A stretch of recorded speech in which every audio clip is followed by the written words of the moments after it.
जुड़े हुए हैं। मनोज यादव जी, प्रधानमंत्री नरेंद्र मोदी जी ने जिस चिट्ठी का जिक्र किया पंडित जवाहरलाल नेहरू की, उस चिट्ठी के हिसाब से कांग्रेस पूरी तरीके से कटघरे में है और आप और कांग्रेस दोनों लोग साथ में हैं।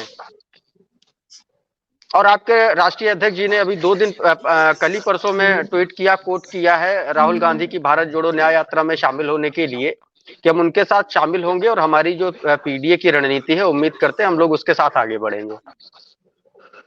प्रधान जी नमस्कार, और पैनल में सभी साथियों को मेरा नमस्कार। आपके दर्शकों को भी मेरा बहुत बहुत नमस्कार।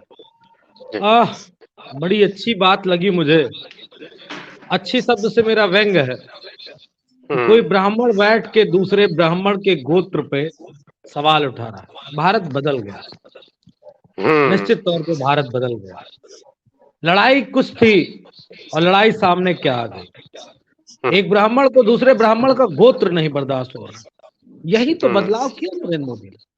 किसी ने गोत्र बदला हो ना बदला हो, लेकिन जो मौजूदा देश की सत्ता पे आसीन है 2014 से और अब तक, उन्होंने अपना सब कुछ बदल लिया। पहले अविवाहित थे, फिर विवाहित हो गए। पहले अगड़ों में आते थे, फिर पिछड़े हो गए। फिर उत्तर प्रदेश वाले पहले छत्री थे, अब महंत हो गए। तो वो लोग कतई आईना न दिखाएं किसी को जिनका सब कुछ बदला है। और बड़ी अच्छी बात मोदी जी कह तो गए सदन में, लेकिन अब ऑपरेशन तो बाहर होगा, अब बहुत ढंग से होगा।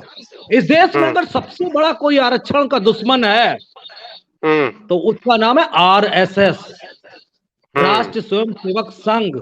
इस बात को मैं उतने बुलंदी और चोट के साथ कह सकता हूं जितना ईश्वर सत्य है, सूरज सत्य है, उतनी ही ताकत से मैं ये बात कह रहा हूं।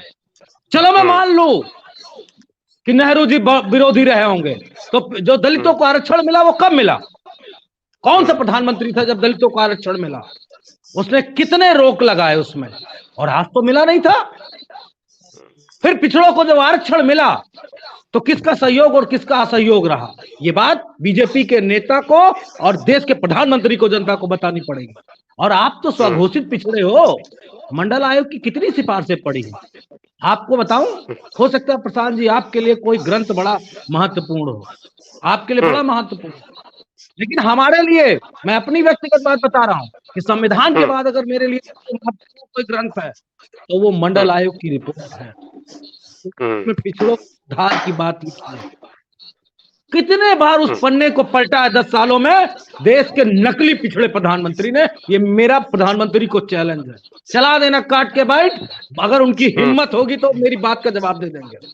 और कांग्रेस को आप बुरा कहते हो, हमने कांग्रेस से बहुत सारे काम कराए हैं। राजनीतिक आरक्षण मिला की सिफारिशों की वजह से पिछड़ों को, चाहे वो पंचायत में ही मिला, पंचायत तो नगर पालिका में ही मिला, वो विधानसभा लोकसभा में नहीं मिला। रुक जाइए चिट्ठी, हाँ, अभी चिट्ठी का जिक्र प्रधानमंत्री जी कर रहे हैं, उस चिट्ठी के स्टैंड पर समाजवादी पार्टी का क्योंकि आप लोग तो पीडीए लेकर के चल रहे हैं और उसमें सीधे तौर पर प्रधानमंत्री कोट कर रहे हैं कि नेहरू जी ने जो किया वो गलत किया। वो तो कोट कर रहे, हम सिर्फ ट्रांसलेशन पढ़ रहे हैं उसका। 26 जनवरी 1925 संविधान लागू हुआ तो उसमें पिछड़ों दलितों का आरक्षण था कि नहीं था? ये मेरा सवाल बीजेपी और बीजेपी के प्रधान। और जब लागू हुआ तो देश का प्रधानमंत्री कौन था? किसने विरोध किया? और सबसे बड़ी बात, जब मंडल आयोग की सिफारिशें लागू हुई, पिछड़ों को एम्पावरमेंट करने के लिए काम किया गया इस देश में समाजवादियों के द्वारा, किसने विरोध किया? उस दल का नाम क्या है? आरएसएस, बीजेपी, संघ, और जिसने मंडल आयोग की सिफारिशों के लिए कमंडल यात्रा निकाली, पूरे देश की राजनीति की हवा बदल दी और धर्म पे राजनीति लेके चले आए। और अगर असली प्रधानमंत्री जी आप पिछड़े हो तो मैं कहता हूं आपसे अच्छे इस देश के अगड़े नेता थे, चाहे वो डॉक्टर राम मनोहर लोहिया जी हो, चाहे जनेश्वर मिश्र जी हो। धर्मद्रोही भी बता रहे हैं, यूपी विधानसभा में आपको धर्मद्रोही बताया जा रहा है।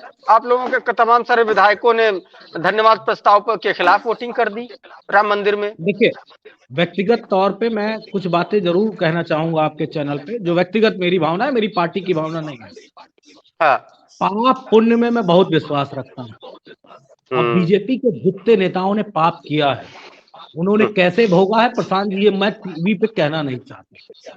आने वाला समय इस बात को निश्चित तौर पे जस्टिफाई करेगा और जनता देखेगी कि कौन किस तरह जाएगा इस दुनिया से, कौन ऊपर वाले के आशीर्वाद से जाएगा और कौन बिना आशीर्वाद के कुड़ कुड़ के जाएगा।